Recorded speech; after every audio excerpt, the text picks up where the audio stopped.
नींद का भी बड़ा गलबा होता है, लेकिन बाइबल बताती है कि जोरावर खुदावन की बादशाही को छीन लेते हैं।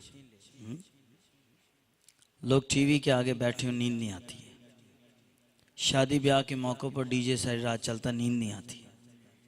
लेकिन खुदा की हजूरी में हमें चौकस होना है, बेदार रहना है। बेदार रहो और दुआ करने के लिए हर वक्त तैयार रहो। पता नहीं कहाँ तक दुरुस्त है, लेकिन इब्राहिम, खुदावन ने कहा पाक परिंदों को ले और उनको दो टुकड़े कर और एक दूसरे के मुकाबले में ऑपोजिट रख। सारी रात वो जागता रहा और बीच में उसकी आंख लग गई।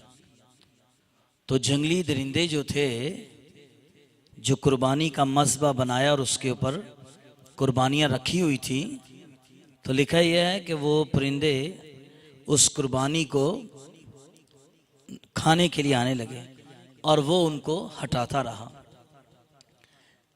कई लोग कहते हैं अगर ये जागता रहता तो बनी इस्राइल कभी भी गुलामी के अंदर ना जाते। तो अगर हम या कलीसिया अगर रात के मज़बों को बनाना शुरू कर दे तो बहुत सारे नौजवान गुलामी की हालत से बाहर निकल आएंगे।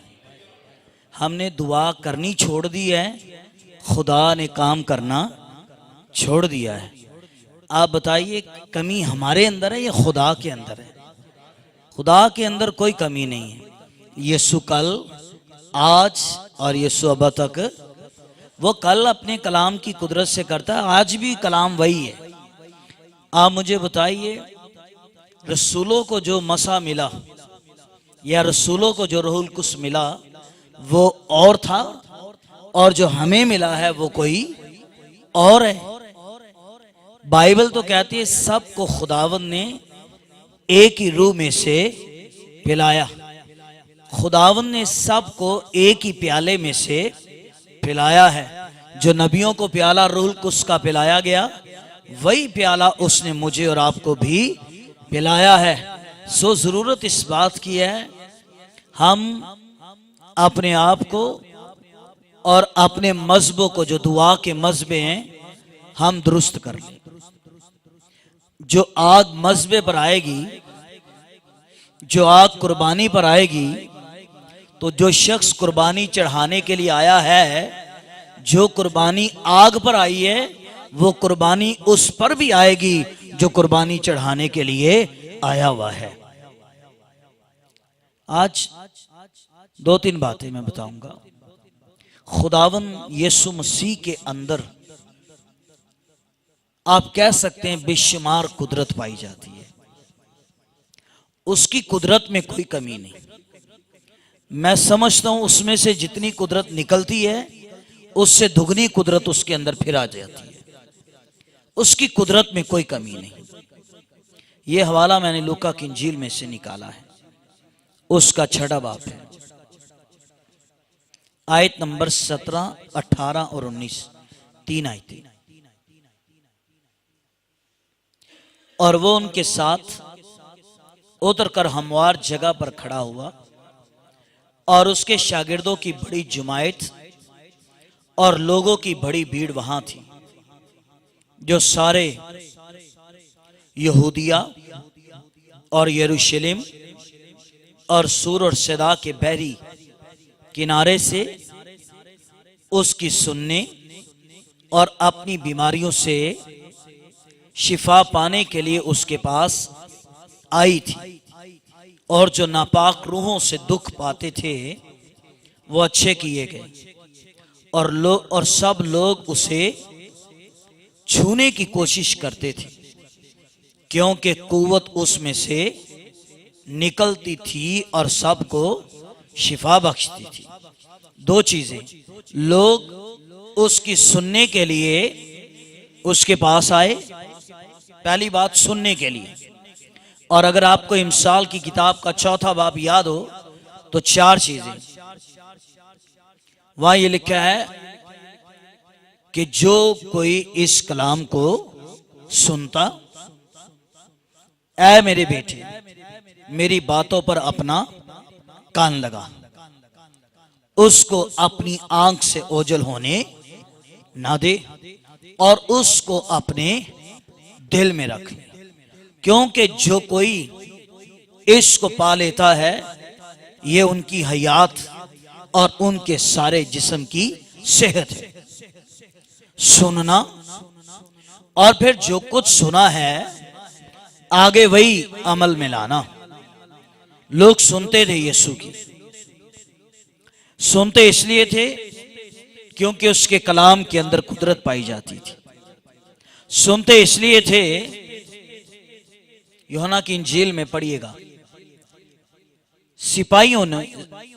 सिपाहियों को भेजा गया यीशु को पकड़ने के लिए, और सिपाही आए यीशु को पकड़ने के लिए, और जब वो आए तो यीशु आगे कलाम सुना रहे थे। सिपाही खड़े रहे और यीशु कलाम सुना रहा था।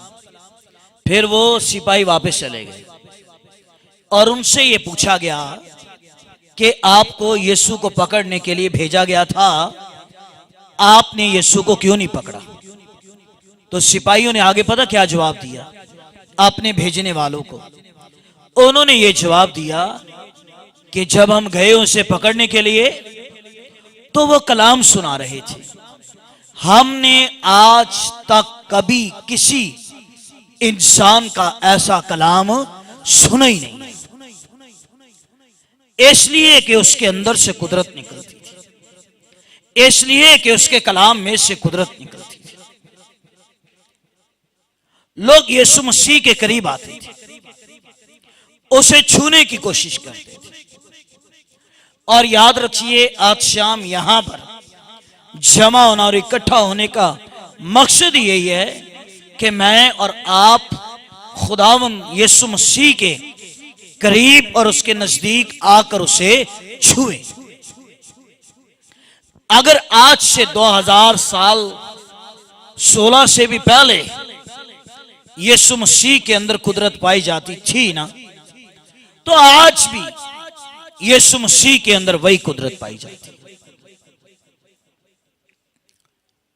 आप कमजोर हो चुके हैं हालात की वजह से, शायद किसी बीमारी के नीचे आ चुके हैं, पर ये याद रखिए, अगर आप खुदावंद यीशु मसीह को छुएंगे तो जो कुदरत उसमें से निकलती है आपकी सारी कमजोरियों को दूर कर सकती है। मैंने बाइबल में यही पढ़ा है, जिन कमजोरों ने यीशु को छुआ है फिर वो दोबारा कभी भी कमजोर नहीं रहे। ये बड़ा मशहूर वाकया है। एक औरत जिसके 12 बरस से खून जारी था, बड़े तबीबों से अपना इलाज करवा चुकी, और लिखा यह है बजाय कि वो शिफा पाती वो और ज्यादा बीमार हो गई। अपनी जायदाद जमा कुंजी सब बीमारी पर खर्च की, तो शिफा पाने की बजाय ज्यादा बीमार हो गई। उसकी बीमारी खत्म होने का नाम ही ले ले। डॉक्टर के पास जाइए, आपको कई टेस्ट लिखवाएगा। इस औरत ने 12 साल में ना जाने कितने तबीब बदले, ना जाने कितने डॉक्टर के पास गए, ना जाने कितने इसने टेस्ट कराए, ना जाने कितनी मेडिसिन इसने इस्तेमाल की, लेकिन कोई भी मेडिसिन, कोई भी तबीब इस औरत की बीमारी को खत्म नहीं कर सका। ये दिन ब दिन कमजोर होती जा रही है और ये दिन ब दिन बीमारी के अंदर दस्ती चली जा रही है। शायद मैं सोचता हूं इसने ये समझौता बीमारी के साथ कर लिया होगा, अब ये बीमारी मेरी जान लेके ही छोड़ेगी, अब ये बीमारी मुझे कब्र के अंदर जो है वो उतार के ही छोड़ेगी। इस औरत के पास कोई और औरत आई, तो इस औरत के पास किसी और ने आकर उससे कहा कि बहन, इस्राएल में कोई आया हुआ है, कोई नबी आया हुआ है, वो आवाज दे तो मुर्दा जिंदा होता है, वो कोड़ियों को छुए कोड़ी चंगे होते हैं। और अगर तेरी मुलाकात यीशु के साथ हो गई, मेरा ईमान तो यह है कि उससे तेरी मुलाकात हो गई तो तेरी बीमारी पल भर में जाएगी, तेरी कमजोरी पल भर में जाएगी। कहने लगी अच्छा, लेकिन ना ईमान सुनने से पैदा होता है और सुनना मसीह के कलाम में से। मैं कहता हूं उस औरत ने यीशु के बारे बताया तो मतलब उसने कलाम के बारे बताया। उस औरत के अंदर ईमान बढ़ना शुरू हुआ। क्या वाकई मेरे हालात बदल सकते हैं? क्या वाकई मेरी कमजोरियां जा सकती हैं? क्या वाकई मैं तंदुरुस्त हो सकती हूं? मैंने कई तबीब बदले, मैं कई तबीबों के पास गई और मेरी बीमारी का हल किसी के पास नहीं, मेरा इलाज किसी के पास मुमकिन नहीं। कहने लगी नहीं, यीशु के पास आ, यीशु को ढूंढ, उसकी तलाश कर। अगर वो तुझे मिल गया ना तो तेरी सारी कमजोरी को दूर कर देगा। वो है यही कहीं, इस्राएल में ही है, वो तलाश कर। तो अभी जब ये सुन रही थी ना यीशु के बारे में, तो पता इसने सुनते हुए क्या कहना शुरू किया है। कहने ये लगी है घर के अंदर ही कि अगर मैं उसे छूऊंगी तो मैं शिफा पा जाऊंगी। जो एक नॉर्मल बच्चों को अपने पास केयर के लिए रखती है, तो एक मुस्लिम बहन उसके पास बैठी हुई पूछती, आप अपने बेटे को लेकर आई हो? कहने लगी हाँ। तो कहने लगी मैं जल्दी जाना चाहती हूं क्योंकि आज जुमा है और जुमे में को हमारे चर्च में एक दुआया मीटिंग होती है और उसमें हम जाते हैं, मैं अपने बेटे को भी लेकर जाती हूं। तो उस बहन ने कहा चलो, मैं वक्त से फारिग हो चुकी हूं और अगर आप भी डॉक्टर के पास से वक्त से फारिग हो जाती हैं तो मैं आज आपके साथ चर्च में जाना चाहती हूं। वो मसीही नहीं थी, वो कोई गैर कौम की थी। तो अभी चर्च के अंदर सफाई बच्चे कर रहे थे, हम यही थे। वो बहन उस बहन को ले आई, बुर्खा उसने पहना हुआ था और यहां पर उससे ले आई।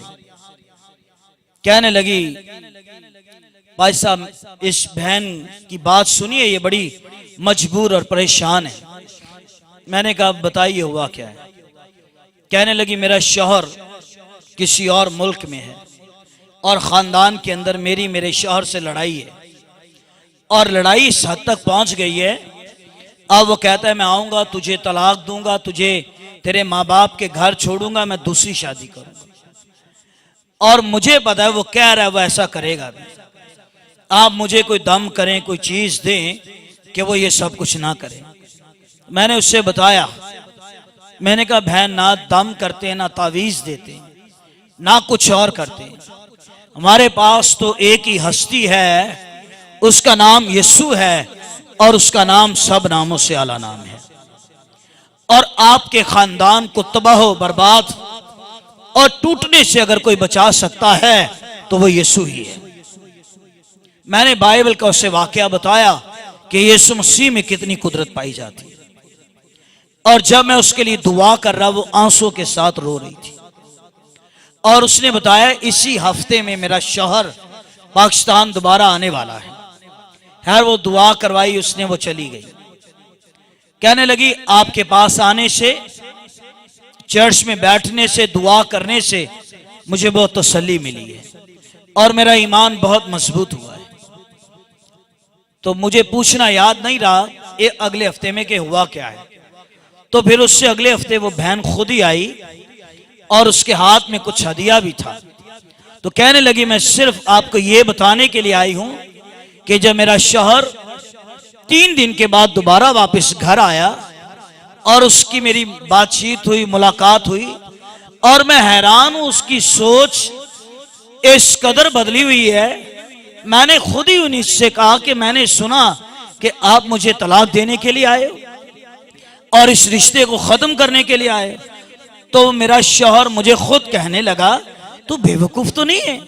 ना मैंने पहले कभी तुझे तलाक देने के बारे में सोचा था, ना आज कभी सोचा, ना ही तुझे कभी तलाक है मैं दूंगा। तो कहने लगी, मैं वही समझ गई थी कि उस चर्च में जाकर मेरे लिए दुआ हुई है और वहां मुझे बताया गया है कि यीशु सब कुछ कर सकता है।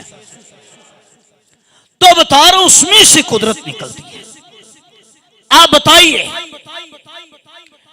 आपने मसीह की कुदरत देखी हुई है, आपने यीशु मसीह के कलाम की कुदरत को देखा हुआ है, तो बताइए लोगों को।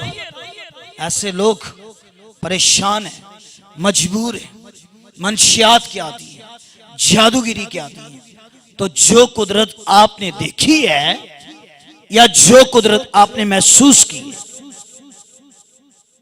यीशु कोई नुक्सा या कोई टोटका नहीं है कि जिसे पढ़ने से या जिसे जो है बांधने से कोई कुव्वत आ जाती है। यीशु मसीह जिंदा शख्सियत है और जब कोई मसीह को कबूल करता है तो उसके अंदर यीशु मसीह आ जाता है और फिर उसकी कमजोरियां दूर हो जाती है। ये थोड़ी है हाथ पर बांधने से ताकत आ गई है, गले में बांधने से ताकत आ गई, ऐसा नहीं है।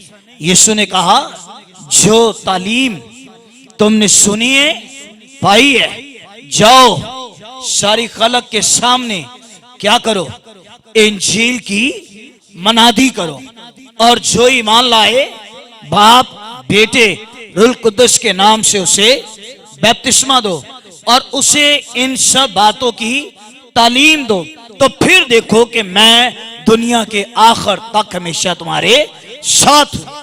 यीशु शागिर्दों को यह कहना चाह रहे हैं, जैसे मैं तुम्हारे साथ हूं और जैसे मैं तुम्हारे अंदर हूं, और अगर कोई तुम्हारे कलाम में से भी मुझ पर ईमान लाएगा तो जैसे मैं तुम्हारे अंदर हूं मैं उसके अंदर भी आ जाऊंगा।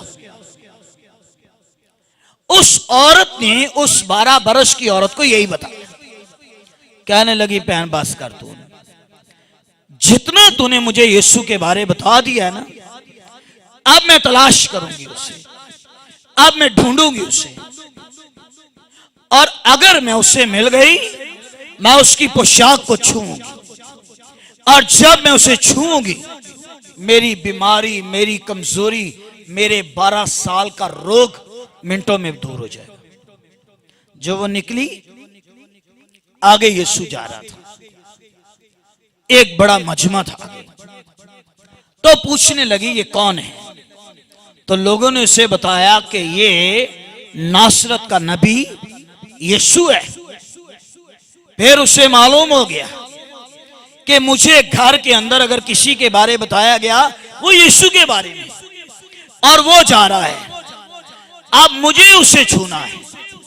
और अगर ज़बूर 104 की दूसरी आयत पढ़े तो लिखा है, वो नूर को पोशाक की तरह ओढ़ लेता है। लोगों को लग रहा है यीशु ने पोशाक पहनी है, लेकिन दरअसल बाइबल के मुताबिक वो पोशाक कैसी है? वो नूरानी पोशाक है। यीशु नूर का लिबास ओढ़े हुए है और वो जा रहा है, और वो औरत उससे देखकर कह रही है, मेरा यीशु जा रहा है, मेरे लिए मौजज़ा करने वाला वो जा रहा है। अब मर्द आगे बढ़े हैं, क्योंकि यीशु की तालीम में मर्दों की तादाद, और औरतें भी होती, मर्द भी होते, लेकिन वहां मर्द ज्यादा थे। और वो औरत भागी गई है, पीछे हटा रही है लोगों को, पीछे हटो। कहने लगी, आज यीशु मेरे पास से जा रहा है, और अगर आज उसे ना छुआ तो मैं जैसी आई हूं मैं वैसी ही चली जाऊंगी। आज मेरे मौजज़े का दिन है, आज मेरी बहाली का दिन है, आज मेरी शादमानी का दिन है। आज यीशु जा रहा है और मुझे 2 कदम आगे जाना है। और लोगों को कहती होगी, पीछे हटो, आप पीछे हटो, आप पीछे हटो। और उसने जाकर यीशु के करीब जाकर खुदावंद यीशु मसीह की पोशाक को उसने छू लिया है। यीशु जा पता ही कहां रहे थे? यायर सरदार काहिन के घर में यीशु रुक गए। पतरस, याकूब, यूहन्ना इधर आओ। किसी ने मुझे छुआ है। तो ये सवाल उनके लिए बड़ा अजीब सा था। कहते हैं खुदावंत, भीड़ तुझ पर घिरी पड़ती है, आपके आगे पीछे दाएं बाएं लोग हैं, आपको आपके ऊपर गिर रहे हैं, और आप कह रहे हैं किसी ने मुझे छुआ है। आपको कैसे पता कि आपको किसी ने छुआ है? तो फिर यीशु ने जवाब पता क्या दिया? क्योंकि मुझ में से कुव्वत निकली है। एक और बात भी यहां पर है, जितने यीशु मसीह के ऊपर गिर रहे थे, सारे गिरने वालों के अंदर ईमान है नहीं था। छू भी रहे हैं, गिर भी रहे हैं, लेकिन सब के अंदर ईमान है नहीं है। यीशु मसीह ने वाज़ेह बताया कि यहां पर किसी ने मुझे ईमान के साथ छुआ है। अगर आप यहां पर ईमान उसके कलाम पर रखते हैं, आप उसे छूने के लिए आए हैं, तो अगर वो औरत उसे छू कर, यीशु मसीह की कुदरत उसके अंदर जा रही है और उसकी कमजोरियां पल भर में जा रही हैं और उसकी कमजोरियां पल भर में खत्म हो रही हैं। मैं पता क्या सोचता हूं, ये आई घर से मुरझाए हुए चेहरे के साथ है, ये आई घर से परेशान और अफसुर्दा चेहरे के साथ है, पर जब इसने छुआ यीशु को, इसके चेहरा खिल गया है, इसके चेहरे पर रौनक आ गई है, इसके चेहरे पर शादमानी आ गई है। छूने की वजह क्या है? इसने यीशु को छुआ है। खुदावंद यीशु मसीह ने कहा, दुनिया का नूर है मैं हूं। इस औरत के अंदर बीमारी जो है एक तारीकी की सूरत में है, इस औरत के अंदर जो है तारीकी है, बीमारी है, और जब इसने यीशु को छुआ है तो बाइबल कहती है कि जहां नूर आए तारीकी वहां ठहर सकती है। इसने छुआ ना उसे, उस औरत के अंदर से तारीकी का पता ही नहीं चला है, तारीकी खत्म हो गई। अब यीशु कह रहा है किसने छुआ है? कहने लगी मुझे वो कहेगा। ऐसी औरतों के लिए मूसा की शरीयत में कानून है, ये औरत किसी को छुएगी तो वो नापाक है, और अगर कोई इस औरत को छुएगा तो फिर भी वो शख्स जो है वो नापाक है। कहने लगी अब ये मुझे जरूर कहेगा कि तूने मुझे नापाक किया, पर चलो जो मर्जी ये कहे, जो काम मेरी जिंदगी में हुआ है मैं तो वो बताऊंगी। दाऊद ने कहा किसने छुआ? ये आगे आई, लिखा डरती और कांपती हुई आई। कहने लगी खुदावंद ठहरिए, मैं आपको बताती।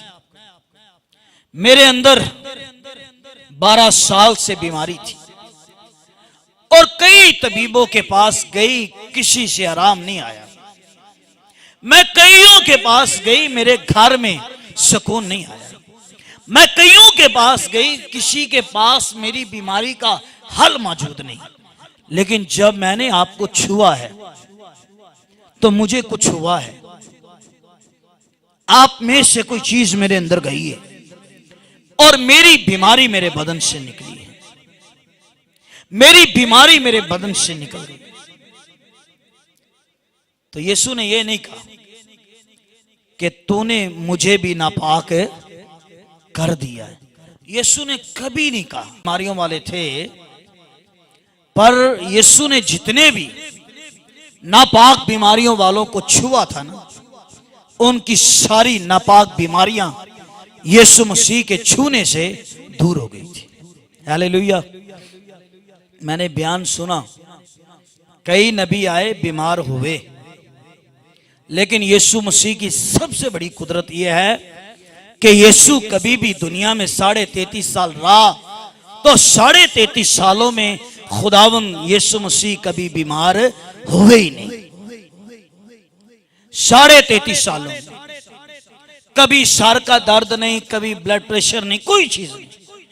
उसकी वजह यह है क्योंकि वो रूहुल कुद्दस की कुदरत से भरा हुआ शख्स, बल्कि उसे छूने वाले चंगे होते हैं, उसे छूने वाले रिहाई पाते हैं, उसे छूने वाले निजात पाते हैं। अगर हम उसे छूने के लिए तैयार हैं तो जिस तरह इस औरत के अंदर मसीह की कुदरत गई है, वो चाहता है कि आप भी उसकी कुदरत से भर जाएं। औरत पता किसकी अलामत है? किसकी? औरत को भी कलीसिया की नुमाइंदगी करती है। ठीक है, कलीसिया खुदावंद यीशु मसीह की क्या है? दुल्हन है। तो याद रखिए, दुल्हा की सारी कुदरत, दुल्हा का सारा जलाल उसी दुल्हन को मिलेगा जो अपने दुल्हा को छुएगी। इस औरत ने यीशु को छुआ है। आज जरूरत है हम भी उसे छुए, उसके कलाम को छुए।